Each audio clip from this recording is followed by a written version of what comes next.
ದೇವರ ಅತಿ ಪರಿಶುದ್ಧ ನಾಮಕ್ಕೆ ಸ್ತೋತ್ರವಾಗಲಿ. ಈ ವಿಡಿಯೋವನ್ನ ಲಕ್ಷ್ಯವಿಟ್ಟು ಗಮನಿಸಿಕೊಳ್ತಾ ಇರುವ ನಿಮ್ಮೆಲ್ಲರನ್ನ ಸರಿಸಾಟಿಲ್ಲದ ನಾಮವಾಗಿರುವ ನಸರೇತಿನ ಯೇಸು ಕ್ರಿಸ್ತನೆಂಬ ಅಧಿಕಾರವುಳ್ಳ ಜೀವವುಳ್ಳ ನಾಮದಲ್ಲಿ ಈ ವಿಡಿಯೋಗೆ ಸ್ವಾಗತ ಮಾಡಲಿಕ್ಕೆ ನಾನು ಇಷ್ಟಪಡ್ತಾ ಇದ್ದೇನೆ. ಕಳೆದ ದಿವಸಗಳಲ್ಲಿ ನಾನು ನೀವು ಧ್ಯಾನಿಸಿದಂತಹ ವಿಷಯಗಳು ಪ್ರಬುದ್ಧತೆಯಿಂದ ಕೂಡಿರುವಂತಹ ವಿಷಯಗಳಾಗಿತ್ತು. ಈ ದಿವಸ ನಾನು ನೀವು ಧ್ಯಾನಿಸಲಿಕ್ಕೋಸ್ಕರವಾಗಿ ಹೋಗ್ತಿರುವಂತಹ ವಿಷಯ ಯಾವುದು ಅಂತ ಹೇಳೋದಾದ್ರೆ, ಉತ್ಕೃಷ್ಟವಾದ ವಿವೇಕದಿಂದ ಕೂಡಿರುವ ಶಿಷ್ಯರ ಸುವಾರ್ತೆ. ಮತ್ತೊಂದು ಬಾರಿ ಗಮನಿಸಿರಿ, ಉತ್ಕೃಷ್ಟವಾದ ವಿವೇಕದಿಂದ ಕೂಡಿರುವ ಶಿಷ್ಯರ ಸುವಾರ್ತೆ. ಹಾಗಾದ್ರೆ ಈ ಸುವಾರ್ತೆ ಅಂತ ಹೇಳಿದ್ರೆ ನಮಗೆಲ್ಲರಿಗೂ ಗೊತ್ತಿರೋ ಪ್ರಕಾರವಾಗಿ ಸುವಾರ್ತೆ ಅಂದ್ರೆ ಏನು? ಆಳವಾಗಿ ಒಂದು ವಾಕ್ಯದಲ್ಲಿ ಹೇಳೋದಾದ್ರೆ, ಕರ್ತನಾದ ಯೇಸು ಕ್ರಿಸ್ತನ ಜನನ, ಮರಣ, ಪುನರುತ್ಥಾನ, ಇದೇ ಸುವಾರ್ತೆ. ಮತ್ತೊಂದು ಬಾರಿ ಗಮನಿಸ್ರಿ, ಕರ್ತನಾದ ಯೇಸು ಕ್ರಿಸ್ತನ ಜನನ, ಮರಣ, ಪುನರುತ್ಥಾನ. ಇದಲ್ಲದೆ ಬೇರೆ ಯಾವುದಾದ್ರೂ ಈ ದಿವಸಗಳಲ್ಲಿ ನಾನು ನೀವು ಇದು ಸುವಾರ್ತೆ, ಇದು ಸುವಾರ್ತೆ, ಅದ್ಭುತ ಅನ್ನುವಂಥದ್ದು ಸುವಾರ್ತೆ, ಸ್ವಸ್ಥತೆ ಅನ್ನುವಂಥದ್ದು ಸುವಾರ್ತೆ, ಆಮೇಲೆ ಹಣ ಅನ್ನುವಂಥದ್ದು ಸುವಾರ್ತೆ, ಅಥವಾ ಸಂಪಾದನೆಗೋಸ್ಕರವಾಗಿರುವಂಥದ್ದು ಸುವಾರ್ತೆ ಅನ್ನೋದಾದ್ರೆ, ನಮ್ಮ ಹೊಟ್ಟೆಗೋಸ್ಕರವಾಗಿರುವಂಥದ್ದು ಸುವಾರ್ತೆ ಅನ್ನೋದಾದ್ರೆ ಅದು ಪ್ರಯೋಜನವಿಲ್ಲದ್ದು, ನಿಷ್ಪ್ರಯೋಜಕವಾದದ್ದು. ಹಾಗಾದ್ರೆ ಸುವಾರ್ತೆ ಅಂದ್ರೆ ಏನು ಅಂತ ನಾವು ಕೇಳಿದ್ದೀವಿ. ಹಾಗಾದ್ರೆ ಈ ಸುವಾರ್ತೆ ಅನ್ನುವಂಥದ್ದು ಯಾರಿಂದ ಮೊದಲನೇದಾಗಿ ನನಗೂ ನಿಮಗೂ ಸಿಗಲ್ಪಟ್ಟಿರುವಂಥದ್ದು? ಮೊದಲನೇದಾಗಿ ನಾವು ಗಮನಿಸಿಕೊಳ್ಳೋದಾದ್ರೆ, ಕರ್ತನಾದ ಯೇಸು ಕ್ರಿಸ್ತನು ನೇಮಿಸಿದಂತಹ, ಆರಿಸಿಕೊಂಡಂತಹ ಶಿಷ್ಯರ ಮೂಲಕವಾಗಿ ಸಿಗಲ್ಪಟ್ಟಂತಹ ಸುವಾರ್ತೆ. ಹಾಗಾದ್ರೆ ಈ ಸುವಾರ್ತೆ ಈ ಲೋಕದಲ್ಲಿ ಅಷ್ಟರ ಮಟ್ಟಿಗೆ ಪ್ರಖ್ಯಾತಿಗೊಳ್ಳಬೇಕು, ಅಷ್ಟರ ಮಟ್ಟಿಗೆ ವ್ಯಾಪರಿಸಿಕೊಳ್ಳಬೇಕು ಅಂತ ಹೇಳೋದಾದ್ರೆ ಶಿಷ್ಯರ ಪಾತ್ರ ಬಹು ಮುಖ್ಯವಾಗಿದೆ. ಈ ಶಿಷ್ಯರು ಗಮನಿಸಿಕೊಳ್ಬೇಕು. ಈ ಶಿಷ್ಯರು ಮಾನಸಿಕವಾಗಿರುವ ಜ್ಞಾನದ ಮೂಲಕವಾಗಿ ಈ ಸುವಾರ್ತೆಯನ್ನ ಅಭ್ಯಸಿಸಲಿಕ್ಕೋಸ್ಕರವಾಗಿ ಪ್ರಯತ್ನ ಪಡ್ತಾ ಇರೋದಾಗಿದ್ರೆ, ಈ ಲೋಕದೆಲ್ಲೆಡೆ ಇಷ್ಟರ ಮಟ್ಟಿಗೆ ಈ ಸುವಾರ್ತೆ ಹರಡ್ತಾ ಇತ್ತ? ಮೊದಲನೇದಾಗಿರುವಂತಹ ಪ್ರಶ್ನೆ. ಹಾಗಾದ್ರೆ ಮಾನಸಿಕವಾಗಿರುವಂತಹ ಜ್ಞಾನದ ಮೂಲಕವಾಗಿ ಸುವಾರ್ತೆಯನ್ನ ಸಾರ್ಲಿಕ್ಕೋಸ್ಕರವಾಗಿ ಹೋಗೋದಾದ್ರೆ ಇಷ್ಟರ ಮಟ್ಟಿಗೆ ಬಹಳ ಪರಿಣಾಮಕಾರಿಯಾಗಿ ಸುವಾರ್ತೆ ಅನ್ನೋದು ಲೋಕದಲ್ಲೆಲ್ಲ ಸಾರ್ತಾ ಇರಲಿಲ್ಲ. ಹಾಗಾದ್ರೆ ಮಾನುಷಿಕವಲ್ಲದೆ ಇರುವಂತಹ ಜ್ಞಾನದ ಮೂಲಕವಾಗಿ ಅವರು ಸುವಾರ್ತೆಯನ್ನ ಸಾರಿದ್ರು. ಹಾಗಾದ್ರೆ ಆ ಜ್ಞಾನ ಯಾರ ಮೂಲಕವಾಗಿ ಬಂದಂಥದ್ದು? ಮೊದಲನೇದಾಗಿ ಗಮನಿಸಿಕೊಳ್ಳಬೇಕು, ಅಪೊಸ್ತಲರ ಕೃತ್ಯಗಳು 2ನೇ ಅಧ್ಯಾಯದಲ್ಲಿ ನಾವು ಗಮನಿಸಿಕೊಳ್ತಾ ಇದ್ದೇವೆ ಪಂಚಶತಮದ ದಿನ.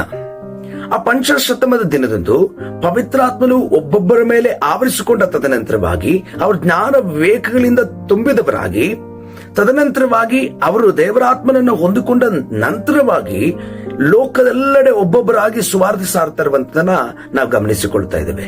ಈ ದಿವಸ ಅನೇಕ ಜನರು ಕರ್ತನಾದ ಯೇಸು ಕ್ರಿಸ್ತನು ಆರಿಸಿಕೊಂಡಂತಹ ಶಿಷ್ಯರು ಹೇಳಿರುವಂತಹ ಮಾತನ್ನ ಗಣನೆಗೆ ತೆಗೆದುಕೊಳ್ಳಲಿಕ್ಕೆ ಎಷ್ಟೋ ಜನರು ಏನ್ ಮಾಡ್ತಾರೆ ಅಂತ ಹೇಳೋದಾದ್ರೆ ಲಕ್ಷ್ಯ ಮಾಡಲ್ಲ, ಬದಲಾಗಿ ಅಲಕ್ಷ್ಯ ಮಾಡ್ತಾರೆ.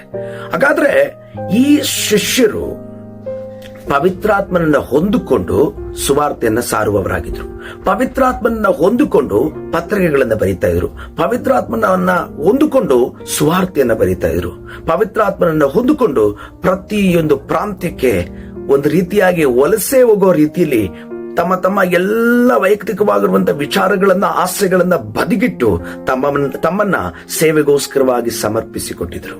ಇಂತಹ ವ್ಯಕ್ತಿತ್ವ ಉಳ್ಳಂತವರಾಗಿದ್ರು ಈ ಕರ್ತನಾದ ಯೇಸು ಕ್ರಿಸ್ತನ ಶಿಷ್ಯರು. ಅದಕ್ಕೋಸ್ಕರವಾಗಿ ಈ ಶಿಷ್ಯರಿಗೊಂದು ವಿಶೇಷವಾಗಿರುವಂತಹ ಸ್ಥಾನಮಾನ ಇದೆ. ನಾವು ಗಮನಿಸಿಕೊಳ್ಬೇಕು, ಶಿಷ್ಯರು ಸಾರದಂತಹ ಸುವಾರ್ತೆ ತನ್ನ ಸ್ವಂತ ಇಚ್ಛೆಯ ಮೂಲಕವಾಗಿ, ತನ್ನ ಸ್ವಂತ ಮಾನಸಿಕವಾಗಿರುವಂತಹ ಜ್ಞಾನದ ಮೂಲಕವಾಗಿ ವ್ಯಕ್ತಪಡಿಸಿರುವಂತದ್ದಲ್ಲ, ಪ್ರಕಟಿಸಿರುವಂತದ್ದಲ್ಲ. ಬದಲಾಗಿ ಪೌಲನು ಹೇಳೋ ಪ್ರಕಾರವಾಗಿ ಕರ್ತನಾದ ಯೇಸು ಕ್ರಿಸ್ತನು ಏನನ್ನ ಪ್ರಕಟಿಸಿಕೊಟ್ರೋ ಅದನ್ನೇ ನಾನು ಇಲ್ಲಿ ಪ್ರಕಟಿಸಿದ್ದೀನಿ ಅಂತ ಹೇಳುವಂತಹ ವಾಕ್ಯ ಭಾಗವನ್ನ ನಾವು ಗಮನಿಸಿಕೊಳ್ತೇವೆ.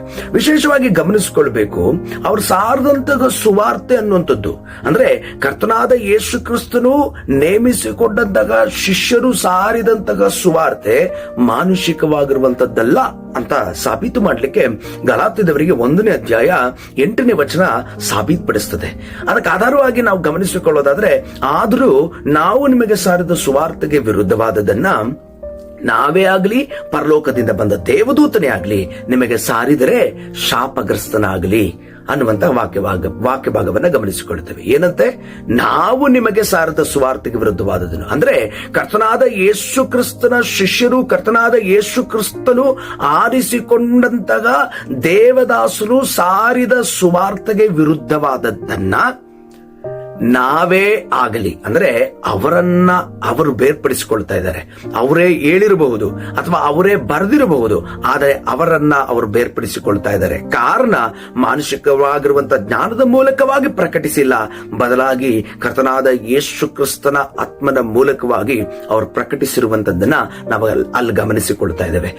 ಈ ಒಂದು ಸುವಾರ್ತೆಗೆ, ಅಂದ್ರೆ ಈ ಶಿಷ್ಯರು ಸಾರಿದ ಸುವಾರ್ತೆಗೆ, ಅಪೋಸ್ತಲರ ಬೋಧನೆಗೆ ವಿರುದ್ಧವಾಗಿರೋದಾದ್ರೆ, ಸಾರದಂತ ಸುವಾರ್ತೆಗೆ ವಿರುದ್ಧವಾದದ್ದನ್ನ ನಾವೇ ಆಗಲಿ, ಅಂದ್ರೆ ಅವರೇ ಆಗಲಿ ಅಥವಾ ಪರಲೋಕದಿಂದ ಬಂದ ದೇವದೂತನೇ ಆಗಲಿ ಸಾರಿದರೆ ಶಾಪಗ್ರಸ್ತನ ಆಗಲಿ ಅಂತ.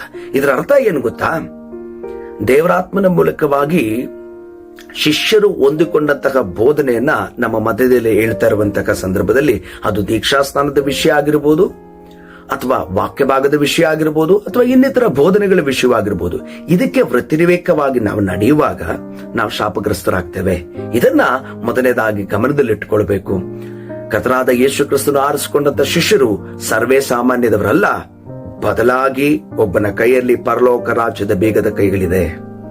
ಅದನ್ನ ತಿಳಿದುಕೊಳ್ಳುವಂತವರಾಗಿ ನಾವು ಮುಂದಿರುವಂತಹ ಜೀವನವನ್ನ ಬಹಳ ಎಚ್ಚರವಾಗಿ ನಾವು ಮುಂದುವರಿಸಿಕೊಂಡು ಹೋಗ್ಬೇಕಾಗ್ತದೆ. ಆ ಕಾರಣದಿಂದ ಪ್ರತಿ ನಮ್ಮ ಶರೀರ, ಆತ್ಮ, ಪ್ರಾಣವನ್ನ ಕರ್ತನಾದ ಯೇಸು ಕ್ರಿಸ್ತನಿಗೆ ಒಪ್ಪಿಸಿಕೊಡುವವರಾಗಿ, ಆತನ ವಾಕ್ಯವನ್ನ ದೃಷ್ಟಿಸುವಂತವರಾಗಿ, ಆತನ ವಾಕ್ಯವನ್ನ ಕಲಿಯುವಂತವರಾಗಿ, ಪ್ರತಿ ದಿವಸವೂ ಅದನ್ನ ಕಲಿತು ಇತರ ಜನರಿಗೆ ಸಾರುವಂತವರಾಗಿರಬೇಕು. ಆ ಕಾರಣದಿಂದ ದೇವರು ನಿಮ್ಮೆಲ್ಲರನ್ನ ಆಶೀರ್ವದಿಸಲಿ. Praise lord.